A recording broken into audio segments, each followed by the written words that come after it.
Dahil sa bagyong Paing, ito ang sinapit ni Nanay Nelia. Ang bahay niya ay halos hanggang dibdib ang baha. At pasalamat ako sa isang kapitbahay at kinupkup ninyo si Nanay Nelia. At ngayon nga ay pasamantalang naninirahan dito sa kapitbahay. May mga anak nga pero malayo sa kanila, kaya nagtitiis si Nanay Nelia mag-isang naninirahan dito sa bahay kubo na ito. Tungayan po natin ang kwento ni Nanay Nelia.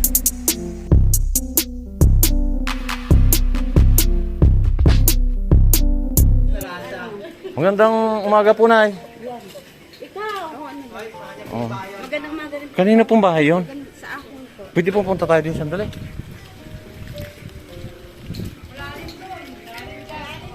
Hindi po, dito lang. Ito po sa inyo pong bahay yan. Apo. Yung lugar na yan. Apo. Ah, ito? Oh, ano pong pangalan nyo, Nay? Nelia. Nelia. Ngayon po, may mga gamit pa ako kayo nabasa dyan. Wala naman, yung papag lang. Kayo lang po mag-isa dyan? Ako lang. Yun yung bahay ni Nanay.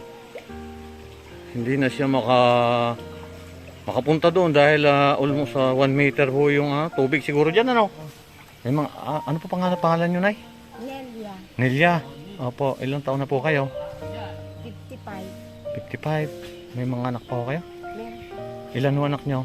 3. 3. Hindi ho, saan po kayo ngayon pasamantalang lumipat? Yan ho, sa aking kaibigan. Yung mga anak ko ninyo, nakakita ko kayo na baha yung bahay niyo dyan. Hindi naman na alam po. Na alam. Ha? Na alam. Alam nila? Ngayon po, saan po kayo naglalagay ngayon? Diyan kayo po kay Jamie. Opo. Tama na ngayon, nakakaano kayo dahil wala kayong tinitirahan. Kita ko yung katatayuan ninyo ngayon. Ayan, baha ho. Yan yung bahay ni Nanay, hindi siya makapunta dyan. At ngayon po, Nay, ay ano po ngayon ang pagkain po ninyo? Diyan po ako nagtatrabaho po ako dyan sa may kantin. Diyan Kantin? Sa may kantin, may trabaho kayong kantin. Yung asawa po ninyo, nasaan na? Wala na po, patay na. Wala na ho rin. Pasensya na po kasi po ano lang po kami dahil namimigay po kami ng food pack. Ngayon po nakita ko yung bahay talaga ninyo na halos wala na. Hindi na ninyo mapuntahan. Kasi nga po, pero nung ano po yan, wala dyan tubig. Wala po. Ngayon lang nagkatubig nitong bagyong Paing. Ay si Nanay kakaawa yung ano ni Nanay ng yung puso halos lubog na. Ayun Ngayon po sa pasamantala dito muna kayo sa kapitbahay. Kaibigan ko po yan. Kaibigan po yan, sa Nanay. Yun. Si Nanay, buti may mga kaibigan si Nanay dito at may pabibigay po ako para kahit ano po makadagdag tulong po para sa inyo, ha, Nay? Salamat po. Yun po yung hangad natin na makatulong. Lalo nga po nakita ko dito na yung lubog talaga, baha. Ayan, magandang umaga po. Ngayon po ay narito tayo sa San Pedro at meron po tayong isang kababayan dito na yan po si Nanay na dito po siya nakatira sa lugar na yan. Yun po yung tinitirhan niya. At ngayon po hindi siya makapunta dyan dahil malalim hanggang baywang po yung tubig. Kaya doon po siya nakikitira lang sa dulo na yun. Mga kaibigan po ninyo, kamag-anak. Kaibigan ko po. Mga kaibigan.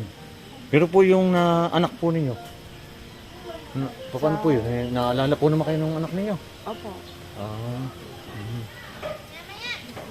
Sana ano din kayo para at least mabigyan kayo ng kaunting ayuda dito. Si Nanay at nagpapaano yung papabutan din natin ng kaunting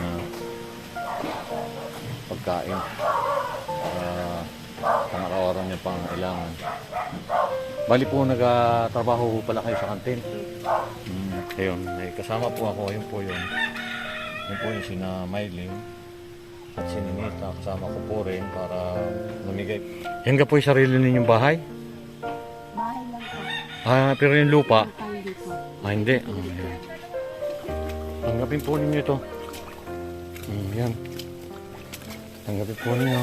Ayan, si Maylin at si Ninita na habang na ano po namin ay nakita ko po dito yung si nanay. Salamat po dito sa Mm. sa binigay na. At bukod po dyan ay, ito po na tanggapin po ninyo Salamat po. para makadagdag tulong po sa inyo. Ha? Salamat po. Sige po na pag ano, Marami kasi. naluluwa si nanay. Natutuwa lang. Oo. Pabalikan ko po ulit kayo, Nay. At sana maayos na yung ano niya para maiga na yung tubig, ano? O, sige po, Nay. Po, salamat po. O, sige, ingat po kayo. Sige, dalhin na po muna nyo doon. Ganyan po yung tinitira ngayon ni nanay. Ayan.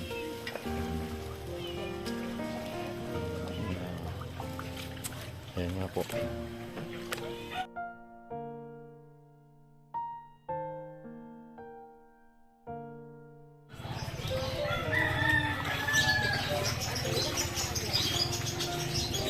Isang ba?